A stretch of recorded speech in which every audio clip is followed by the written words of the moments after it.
Eşekler kabristanı. Şimdi bir yere gelip kaldık. Yine eşekni tuyaklar yatıptı. Bir anda polun sinekler yattı yine. Yine sinekler yattı eşeklerini.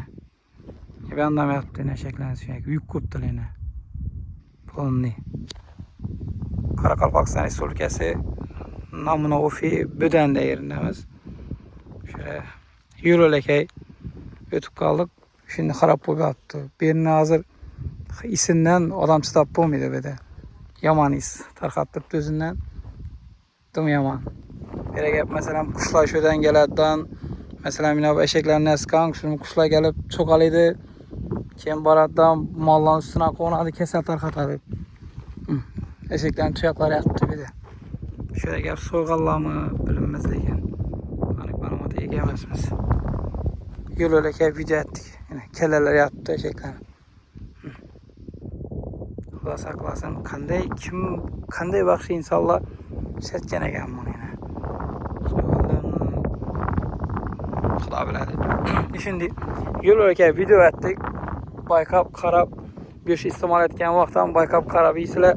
Çünkü bulan hem göçleri birlə tarxalan buluşu mümkün. Soğallaq yine eşekler.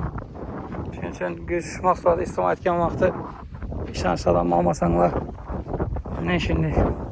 Sürekler yaptı yine polun eşekini. Şurada soğuqalardan yakıber geldi oxşetdə. Polunu takladan yine video attı. Bu erteden işler bir geldi bu işlerine de. Yakında başlamalı ama erteden işler bir geldi kim basan. Akşiyle çarptaşa. Eşeğinin sürekleri polunu. O da saklasın. Değil mi ama? Kendi bakşı inşallah. Tuyaklarını gördüm. Yine tuyaklar görüntü tuttu eşek tuyaklar yine. Malını tuyakamaz ki görüntü tuttu eşek tuyakı. O da saklasın.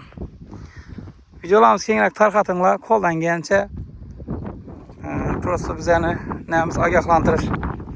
Göstərib verir. Göç maqsadını istimal etkənlə baykabı verəslər. Çünki eşək göçlərinə xeyirlərdir getken işura bəbir.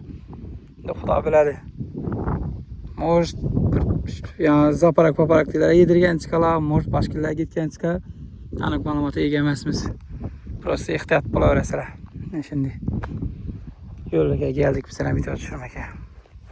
Sağ olasın, olmasa özlerinize esirengler.